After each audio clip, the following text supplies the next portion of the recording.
नमस्कार, स्वागत है आपका हमारे स्पेशल सेगमेंट चुनावी रण में। आज हमारे साथ स्टूडियो में मौजूद हैं कैलाश गावंडे जी। कैलाश जी अपना दल यस पार्टी के प्रदेश सचिव हैं और राजनीति का लंबा अनुभव रखते हैं। इन्होंने इंदौर से निर्दलीय महापौर प्रत्याशी के रूप में नामांकन दाखिल कर चुनावी आगाज किया है। चलिए बात करते हैं कैलाश गावंडे जी से। नमस्कार कैलाश जी, स्वागत है आपका हमारे चुनाव को लेकर। अभी कैसी क्या तैयारी चल रही है आपकी सर? एक तो क्या है कि मैं प्रदेश सचिव, अपना दल यस का प्रदेश सचिव हूँ, मगर निर्दलीय चुनाव लड़ रहा हूँ जी। अभी जितना पॉसिबल है जनता के बीच में रह के मैं चुनाव की तैयारियाँ कर रहा हूँ। क्या चुनौती आ रही है मतलब सर सामने आपके? क्या है कि जो बड़ी बड़ी पार्टियां हैं अभी हमारे इंदौर शहर में, वो तो क्या वो हर जगह मतलब पैसा पानी की जैसा पैसा खर्च कर रही है, पर हमारे पास इतना पैसा खर्च करने के लिए नहीं है। अच्छा। मगर एक्चुअली क्या मैं चाहता हूँ मैं जनता के बीच जाके जनता की आवाज़ उठाऊँ। मैं लगभग इंदौर के पूरे 85 वार्डों में मैंने स्टेप बाय स्टेप गया हूँ और पिछले लगभग साल भर से मेरा दौरा तो ऐसे चलते ही है। सारी समस्या है, ऐसी कई सारी समस्या जिसका सोल्यूशन आज तक क्या 22 साल 25 साल 50 साल में इंदौर शहर में नहीं हुआ है। तो बस इसी समस्याओं को लेके मैं उठाऊँ, इन्हीं जो सर्वसाधारण व्यक्ति इन्हीं की आवाज़ बन के मैं उठाऊँ इनकी समस्या का समाधान करने के लिए। राजनीतिक करियर की शुरुआत आपकी कैसे हुई? किसे मानते मतलब आप प्रेरणा राजनीति में? प्रेरणा तो एक्चुअली क्या होता है, जैसे मैं तो मान लीजिए मुझे यहाँ पे 10 से 11 साल हुए इंदौर में आके, और मेरा जो मेन वर्किंग है वो प्रॉपर्टी का काम है। हाँ। तो यहाँ मैं जैसे जहाँ जाता था तो हर एक आदमी छोटी छोटी समस्या लेके आता था। भाई साहब यार हमारा ये प्रॉब्लम, हमारे इतने सालों से हम यहाँ इस प्रशासन के चक्कर लगा रहे, ये कर रहे वो कर रहे हैं, और हमारा कोई काम नहीं कर रहा है, सरकारी अधिकारी कोई सुन नहीं रहा है। तो मुझे कहीं ना कहीं ऐसा लगा कि यार हम अगर एक्चुअली इनकी समस्याओं की, इनकी आम व्यक्ति की आवाज़ बन के हम अगर बाहर आए, और अगर हमें जनता मौका देती है महापौर बनने का, तो इन सभी की समस्या का समाधान हो जाएगा। और अगर जनता ने मौका भी नहीं दिया तो भी हम इन आम व्यक्तियों के लिए लड़ेंगे, इनकी समस्या के लिए आखिरी सांस तक लड़ेंगे। इसलिए मैंने महापौर प्रत्याशी का नामांकन भी दाखिल किया, और सबसे पहले मैंने जो राजमाता अहिल्या हैं इनका आशीर्वाद लेके, इनको दुग्धाभिषेक हमने दूध से और जल से अभिषेक उनका किया, उनका आशीर्वाद लेके मैं नामांकन भरने चला गया। हाँ, बिल्कुल सही कहा आपने कि बहुत सारी समस्या है वार्ड में जिस पे ध्यान नहीं जा रहा है। कहीं वहाँ पर भी बहुत सारे पार्षद पहले से भी हैं लेकिन उनका ध्यान नहीं जा रहा है। ऐसी एक बड़ी समस्या अपने इंदौर में है कि कई कॉलोनियाँ अवैध हैं, उन्हें वैध करने के लिए मतलब आपका क्या प्लान है? मतलब बहुत सारी कॉलोनियाँ अवैध हैं और बोल रहे हैं सब, पूर्व में भी सब नेता मंत्री बोले कि हम उन कॉलोनियों को वैध करेंगे, पर अभी तक हुआ नहीं है वो। तो उसका क्या प्लान है सर आप? एक्चुअली क्या कॉलोनियों को जो वैध करना विधि अनुसार वैध हो जाएगी। मतलब ऐसा नहीं कि हमने एक्चुअली किसी को बोल दिया सारी कॉलोनियों को वैध कर, विधि अनुसार हो जाएगी। हमें जो लगता है जिन जिन कॉलोनियों को वैध करना है उन्हीं कॉलोनियों को वैध करेंगे। झूठी बातें करना हमें आता नहीं, हमने झूठी राजनीति सीखी नहीं कभी। ठीक है, जो भी है ट्रुथ बोलेंगे। और हमें जहाँ लगता है, जहाँ पे जैसे कई सारे पता है कि अच्छे अच्छे घर बीच में आ रहे हैं मगर उसके बीच में रोड आ, तो रोडों को हम डाइवर्ट करेंगे, मगर घर तोड़ना तोड़फोड़ ये हम नहीं करेंगे। और कोशिश करेंगे ज़्यादा से ज़्यादा कॉलोनियाँ वैध हो, और जिन लोगों के अगर कोई मतलब ज़्यादा ही प्रॉब्लम आता है उनको हम दूसरा घर प्रोवाइड कर दें। जी। एक इंदौर में सबसे बड़ी समस्या एक अपना जैसे राजवाड़ा हृदय स्थल है अपना, वहाँ पर बहुत सारी ठेले गुमटी वाले, इनके साथ में पूर्व में भी कई ऐसे मामले आए थे सामने, तो इनको कहीं ना कहीं प्रताड़ित किया गया था। तो अभी सब उसका भी एक बहुत बड़ा मुद्दा है वो कि ठेले गुमटी वालों के लिए आपका मतलब क्या प्लान रहेगा इंदौर में? क्योंकि इंदौर की शोभा उनसे ही है। मार्केट में आज दूसरे व्यापारी आते हैं, सब ठेले गुमटियों पे सब चीज़ें होती है, सब सामान मिलता है जिससे अपन मतलब लेते हैं वो। तो उनको लेकर आपका क्या प्लान है ठेले गुमटी वालों के लिए? एक्चुअली देखिए, ठेले गुमटे वालों के लिए प्रशासन ने आज तक कोई स्थायी व्यवस्था कभी की नहीं है। बिल्कुल सही। ठेले गुमटे वाले ऑलरेडी बीच में आते हैं, उनका ट्रैफिक जाम होता है, और वहाँ पे नगर निगम वाले आके उनको आए दिन बिल्कुल किसी की गाड़ी तोड़ दे, किसी की गाड़ी जब्त कर, ये सारी चीज़ होती है। बिल्कुल। तो इसलिए हमने एक्चुअली प्लान किया कि जितने भी ठेले गुमटे वाले उनके लिए स्थायी हाट, जो छायादार हाट बाजार की व्यवस्था की जाएगी हमारे तरफ से। तो इनकी सारे समस्याओं का समाधान वैसे ही हो जाएगा। अच्छा, बिल्कुल। वैसे हाट की भी है, पर जिंसी में भी लगता है हाट, एक दो जगह और लगता है, वैसी उनके लिए प्लानिंग नहीं हो पा रही है। क्योंकि इंदौर में सबसे मध्य में 3 किलोमीटर के एरिया में ठेले गुमटी वालों का ज़्यादा उसमें वो रहता है, इन्वॉल्वमेंट है। और दुकान भी सब, अभी कई शिकायतें भी ऐसे ही थी कि दुकानदारों ने शिकायत कर दी थी कि बोले हमारे दुकान के सामने ठेले वाले, तो वो जाए तो जहाँ जाए कहाँ? उसके लिए अगर आपने हार्ट का या ऐसी कोई व्यवस्था करने की अगर बात कर रहे हैं आप तो बहुत अच्छी है ये।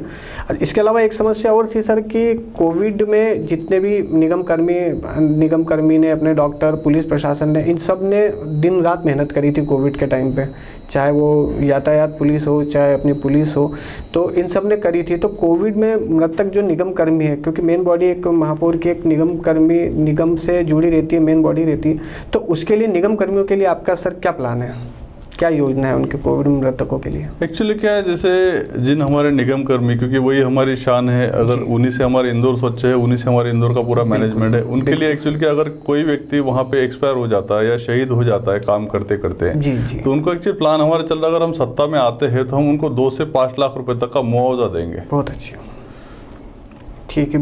एक बिजली के बिल की भी बड़ी समस्या है। बिजली का बिल यहाँ पर कहते तो हैं कि 100 यूनिट्स तक, 100 यूनिट तक ऐसा ज़्यादा बिल नहीं आएगा ये वो, लेकिन फिर भी यूनिट होती है, बढ़ती है, वो बिल भी बहुत आता है। आए दिन विद्युत वितरण कंपनी में ऐसी भी आती है शिकायतें कि बोले हमारे तो 1000-1200 रुपये का बिल आता था, 3000 आ गया, 4000 आ गया। गर्मी के 5 महीनों में इतनी ज़्यादा समस्या रहती है, 4 महीने 5 महीने तक रहती है गर्मी, तो उसमें इतनी ज़्यादा समस्या आती है कि उनका साल भर का कोटा वो 5 महीने में पूरा बराबर हो जाता। मतलब एक एवरेज देखा जाए तो जिनका 1000-1200 बिल आता है उनका एवरेज आता है बिल 2 से 2500 रुपये। तो उसको लेकर क्या सर आपका क्या प्लान है सर बिजली बिल को लेकर? एक्चुअली देखिए, बिजली बिल तो ऑलरेडी सभी के यहाँ पे ज़्यादा आ रही है, ये तो एक्चुअली एक बोल सकते हैं गुंडागर्दी ही हम इसको बोल सकते हैं। बाकी जैसे मान लीजिए दिल्ली है या और भी कई शासन है, वहाँ पे लोगों उन्होंने तो वहाँ की सरकार ने बिजली बिल 300 यूनिट तक तो फ्री कर दी है। बिल्कुल बिल्कुल। हमारे यहाँ पे एक्चुअली अगर हमारे अंडर में जो सारी चीज़ें आती है, नगर निगम में जो सारी चीज़ें आती है, उसमें से हम सारे टैक्सेशन कम करने की कोशिश करेंगे, टैक्सेशन जीरो करने की कोशिश करेंगे। मतलब कोशिश करेंगे एक आम आदमी को हमारे से मतलब किसी प्रकार कोई समस्या ना हो, तकलीफ ना हो। अच्छा। और हमें कोई प्रोटोकॉल से महापौर नहीं बनना है। एक्चुअली हमारा हमेशा हम आम आदमी के लिए खुले रहेंगे, जो भी 24/7 हमारा काम रहेगा। जो भी समस्या हो एक महापौर हेल्पलाइन के जरिए उनके हमारे पास आएगी, विद इन 3 डेज हम उसकी समस्या भी दूर कर देंगे। एक शहर में जल संकट की भी समस्या है, समस्या मैं आपको गिनाते जा रहा हूँ इसलिए क्योंकि इन पर मेन काम करने की ज़रूरत है। एक जनता महापौर से जो चाहती है शहर के हित में, वो यही सब समस्या है जिसका जिक्र मैं आपसे कर रहा हूँ। जल संकट की भी एक बड़ी समस्या है। तो जल संकट को लेकर मतलब कई ऐसी कॉलोनियाँ हैं कि जहाँ पर पानी की बहुत ज़्यादा समस्या है, टैंकर समय पर पहुँच नहीं पाते, पानी तक नसीब नहीं हो रहा पीने के लिए, और थोड़ा सा पानी आता भी है, टैंकर 1-2 दिन में आते भी हैं, तो कई बार ऐसा होता है कि मारकाट मच जाती है पानी को लेकर। तो उसको लेकर सर क्या है? हम देखिए, हम जितनी भी कॉलोनी में गए वहाँ पे सबसे ज़्यादा समस्या तो वही थी, जल संकट की थी। पानी नहीं था, कई जगह तो ऑलरेडी नर्मदा लाइन भी नहीं डली है, और कई जगह नर्मदा होने के बाद भी 2 से 5 दिन बाद पानी आता है। एक्चुअली सबसे महत्वपूर्ण चीज़ होती है, हमने इसके लिए एक प्लान किया है कि जैसे जो जितने सारे हमारे इंदौर शहर में तालाब है ना, उनको एक तो सबसे पहले गहराईकरण होगा ताकि बरसात का पानी उसके अंदर जाके वो एक्चुअली अंदर ड्रिप होगा तो पानी की समस्या काफ़ी खत्म हो जाएगी, कम हो जाएगी।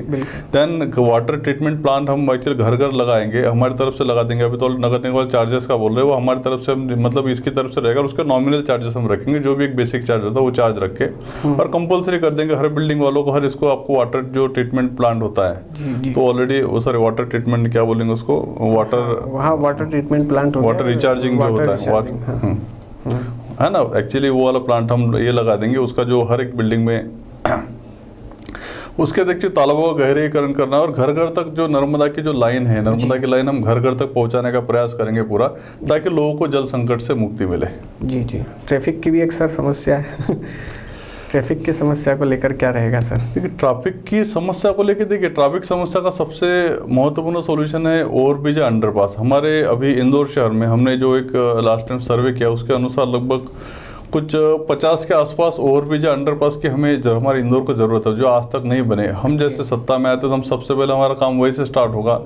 2 और 5 ओवरब्रिज से कुछ नहीं होने वाला, हमने एक मिनिमम 50 ओवरब्रिज या अंडरपास की नीड है, तब की ट्रैफिक समस्या को हम कम कर सकें और हमारा आने वाले टाइम में हम यहाँ रेड सिग्नल फ्री कर सके। रेड सिग्नल फ्री मतलब वहाँ पर कोई भी गाड़ी रुकेगी नहीं, तो इससे लोगों का पेट्रोल बचेगा, समय बचेगा, और बाकी ऐसी एज एन इमरजेंसी कोई काम नहीं रुक पाएगा। जी। बच्चों की शिक्षा के स्तर को सुधारने के लिए सर क्या प्लान है? क्योंकि किसी भी शहर की या किसी भी देश की अर्थव्यवस्था में बच्चों की शिक्षा बहुत महत्वपूर्ण रहती है, तो उसको लेकर शुरुआत छोटे शहरों से, छोटे ग्रामीण क्षेत्रों से, उससे ही होती है। तो बच्चों की शिक्षा को, स्तर को सुधारने के लिए सर क्या विजन प्लान रहेगा सर आपका?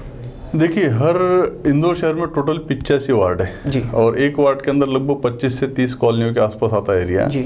और यहाँ एक मिनिमम एक ज़रूरत होती है अत्याधुनिक स्कूल की, जो नगर निगम खुद एक्चुअल बनाए और उस स्कूल का निर्माण करे, वहाँ पे उसको चलाए। तो अभी मेरे ख्याल से ऐसा अत्याधुनिक स्कूल पूरे 85 वार्डों में से एक भी वार्ड में नगर निगम का अत्याधुनिक स्कूल नहीं है। हमारा प्लान है, अगर जनता में साथ देती है तो हम एक वार्ड में एक अच्छा स्कूल बनाएंगे जिसमें बस की फैसिलिटीज भी रहेगी और उसमें आपका CBSE का जो पैटर्न चलता है, जो प्राइवेट स्कूलों में चलता है, उस पैटर्न पे पूरा पर्टिकुलर काम करेंगे और लगभग सारी एक्टिविटी वहां पे होगी जो प्राइवेट स्कूलों में होती है, उससे भी ज्यादा एक्टिविटी हम कोशिश करेंगे ताकि क्या होता है, बच्चे का टैलेंट हमें ग्रो करना है। आज सरकारी स्कूलों की हालत ऐसी है कि वहां पे कोई माँ बाप उनके बच्चों को भेजने के लिए रेडी नहीं होता और प्राइवेट स्कूलों की फीस इतनी ज्यादा है कि लोग वो अफोर्ड नहीं कर पाते और इसीलिए लोग कैसे किससे उधार पैसे लेके इससे उधार लो तो बच्चों की पढ़ाई करती है। इसलिए हमारा प्लान है 85 वार्ड में मिनिमम 85 स्कूल तो ऑलरेडी इनिशियल लेवल पे अत्याधुनिक स्कूल की सुविधा तो होनी चाहिए, जो हम करेंगे। शहर के प्रदूषण को भी, चूँकि यहाँ पर ट्रैफिक और यातायात बहुत ज़्यादा है, तो उसके कारण प्रदूषण भी यहाँ पर बढ़ता है। और अभी हालांकि स्मार्ट सिटी के तहत अभी प्रदूषण को लेकर भी नगर निगम काम कर रहा है। आपका क्या विजन प्लान रहेगा शहर के प्रदूषण को मुक्त करने के लिए, शहर को प्रदूषण से मुक्त करने के लिए? देखिए, पोल्यूशन के लिए 2-3 चीज़ें होती है। एक तो जैसे हम मान लीजिए घर के नक्शे पास का होते हैं यहाँ पे नगर निगम में हमारे, तो हमें हर घर में नक्शे के साथ चाहिए कि भाई आपको 2 पौधे मतलब 2 पेड़ लगाने आवश्यक है। क्योंकि लोग तो एक्चुअली कि अगर मान लीजिए 1000 स्क्वायर फीट का प्लॉट है, पूरा 1000 स्क्वायर फीट कवर करके वो एक्चुअली पूरा कवर होते हैं, पौधे नहीं लगा पाते हैं। बिल्कुल। एक तो हर घर में प्लांटेशन होगा। देन यहाँ पे हमारा लक्ष्य रहेगा कि हम 1 लाख से अधिक पौधे लगाएंगे। एक्चुअली का जितना प्लांटेशन रहेगा उतना पोल्यूशन ऑलरेडी कम हो जाएगा और पोल्यूशन कम होगा तो मेरे ख्याल से ये कई सारे जो गंभीर बीमारियों का हमें सामना करना पड़ता है वो भी नहीं करना पड़ेगा। अभी प्रशासन ने जो कई सारे रोड बने हैं तो वहाँ पे पौधे तो काटे, बहुत सारे पौधे काटे, मगर लगाया कुछ भी नहीं है। हमारा मेन रहेगा कि हमें हमारे इंदौर एक जो बोलते हैं ना, जिसको बोलते स्वर्ग जैसा इंदौर हमें बनाना है। जो राजमाता अहिल्या का सपना था कि मेरा इंदौर शहर बिल्कुल स्वर्ग जैसा होना चाहिए, बस उसी सपने को लेकर मैं आगे बढ़ रहा हूँ। बिल्कुल। अब वो सपने को साकार करने के लिए एक महिलाओं की भी अहम भूमिका है। महिलाओं की सुरक्षा को लेकर, चूँकि महिलाओं पर अपराध की हम खबरें आए दिन पढ़ रहे हैं, सुन रहे हैं, तो महिलाओं की सुरक्षा को लेकर क्या आप क्या कदम उठाएंगे? एक्चुअली इसलिए कहीं ना कहीं हम बोलते हैं कि सरकार यहाँ पे जिम्मेदार है। जिम्मेदार ऐसे उन्होंने एक तो सबसे मेन दारू के ठेके, हर जगह दारू के ठेके लगा दिए, जहाँ पे बिल्कुल महिलाओं पे भद्दे भद्दे कमेंट होते हैं, कई सारी चीज़ें होती हैं। तो उसके लिए क्या कि हमारा एक है कि हम महिला सुरक्षा स्क्वाड का गठन करेंगे। इसके लिए एक्चुअली क्या होता है, हर वार्ड में अगर एक महिला सुरक्षा स्क्वाड रहेगी, महिला हेल्पलाइन रहेगी, क्योंकि महिलाओं का दर्द से महिला ही समझ सकते हैं, कोई पुरुष नहीं समझ पाता। आज पुलिस भी कई जगह कोई वर्किंग नहीं कर पाती है ना, उनको सपोर्ट नहीं कर पाती। कई बार हमने देखा है कि एक्चुअली जेंट्स पुलिस जाके महिलाओं को उठा के ले आते हैं। तो महिला सुरक्षा स्क्वाड मतलब महिला की कोई भी प्रॉब्लम्स हो तो उसका सोल्यूशन वो करेगी और उसके पूरे 85 वार्डों में पर्टिकुलर गठन होगा और उसका मेन सेंटर हमारा नगर निगम जोन में, उसका हम एक नया विभाग तैयार भी कर लेंगे महिला सुरक्षा स्क्वाड का। जी जी।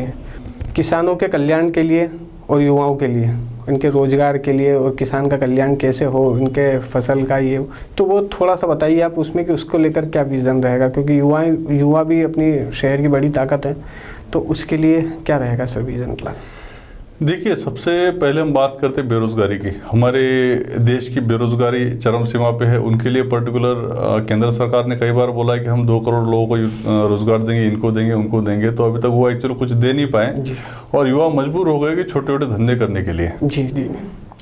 और किसानों की हालत भी खस्ता है। किसानों के पास से जो किसानों का माल है वो एक्चुअली उचित दाम पे खरीदा नहीं जाता, तो वो भी एक्चुअली कहीं ना कहीं लॉस में है। कई बार तो किसान उनके टमाटर, आलू, प्याज सब सड़क पे ऐसे फेंक देते हैं क्योंकि प्रॉपर ऐसे कई सारी चीजें नहीं, उनको मुआवजा मिल नहीं पाता, मतलब जितनी लागत होती उतना पैसा भी नहीं मिल पाता। तो इसलिए हमने ऐसा एक प्लान किया है कि पूरे 85 वार्ड में किसान कल्याण केंद्र खोलने का हमारा प्लान है। किसान कल्याण केंद्र का जो प्लान है, इसमें क्या होगा, किसानों के पास जो सामान है, जैसे मान लीजिए चाहे गेहूं हो या जो भी सारा सामान वो पैदा करते उगाते हैं जमीन से, वो सारा सामान हम उनसे लेंगे और उसका हमारा एक रहेगा जैसे निगम सुपर मार्ट रहेगा। तो इसके अंदर उनके सारे सामान हमारे पास रहेगा और वो हम पर्टिकुलर सेल करेंगे। यहाँ से निगम को इनकम तो होगी ही, साथ में कई सारे जो गृह उद्योग वाले, जैसे हमारे यहाँ पे मान लीजिए हजारों लोग जिनके गृह जो छोटे छोटे उद्योग यहाँ पे चलते हैं, उनका सामान भी यहाँ पे हमारे जो मार्ट रहेगा पूरे 85 वार्डों में 85 मार्ट रहेंगे, उस मार्ट में उनका सामान रखा जाएगा, तो उनको भी एक प्रकार के रोजगार हम यहाँ प्रोवाइड करेंगे। हमारे यहाँ पे मैगी, पार्ले, जितने बड़े बड़े ब्रांड, उनका कोई सामान नहीं रहेगा, यहाँ पे होममेड पर्टिकुलर प्रोडक्ट रहेंगे, और किसानों के पास जो एक्चुअल ओरिजिनल जो चीज आती है वो चीज रहेगी। यहाँ पे ना कोई मिक्स होगा ना कुछ होगा। आज एक्चुअली इसमें कई सारे बेनिफिट, इससे हमारे यहाँ पे रोजगार, कई सारे रोजगार पैदा हम करेंगे इंदौर शहर में। यहाँ पे कई भी लोगों को पेस्टिसाइड या जो भी कई सारी चीजें खाने से बचाएंगे, जिससे बीमार भी लोग नहीं होंगे। जैविक, देन जैविक पर्टिकुलर पूरी सारी चीज होगी। देन हजारों किसानों का, सारा किसानों को कोई पर्टिकुलर कोई टेंशन नहीं होगी, उनको जितना उनका खर्च हो उससे ज्यादा उनको पैसा ऑलरेडी मिल ही जाएगा। यहाँ से जो कोई इनकम आएगा वो इनकम हमारे नगर निगम के जो कल्याण के वर्किंग, जैसे हमने बोला है कि कई जगह हम स्कूल को अत्याधुनिक स्कूल खोलेंगे, हर वार्ड में अत्याधुनिक अस्पताल खोलेंगे, हम ट्रैफिक, ये सारे जितने कल्याण के कार्यक्रम होंगे उसके उसमें वही फंड हमारे काम में आएगा। जी जी। तो आपका अगले 5 साल का विज़न बहुत अच्छा है। आपने हर वर्ग के लिए, चाहे वो बच्चे हों, चाहे वृद्ध हों, चाहे महिलाएं हों, चाहे हमारे प्रशासनिक अधिकारी हों, उनकी मेन बॉडी है नगर निगम हो, आपने हर अधिकारी के बारे में, हर कर्मचारी के बारे में, आपने व्यापारी वर्ग के बारे में, आपने सबके बारे में, सबके हित के बारे में आपने सोचा है। तो हम आपको शुभकामनाएं देते हैं, बधाई देते हैं कि आप बिल्कुल जीतिए और शहर के हित में आपसे जो भी काम होता है अच्छे से अच्छा बेहतर आप करें, और इंदौर का जो आपका सपना है कि इंदौर को मुझे स्वर्ग जैसा बनाना है, तो बिल्कुल आप करिए। इसी कामना के साथ हम आपको धन्यवाद देते हैं। आप अपना कीमती समय निकाल कर स्टूडियो में आए, इसके लिए हम आपको धन्यवाद देते हैं सर। नमस्कार।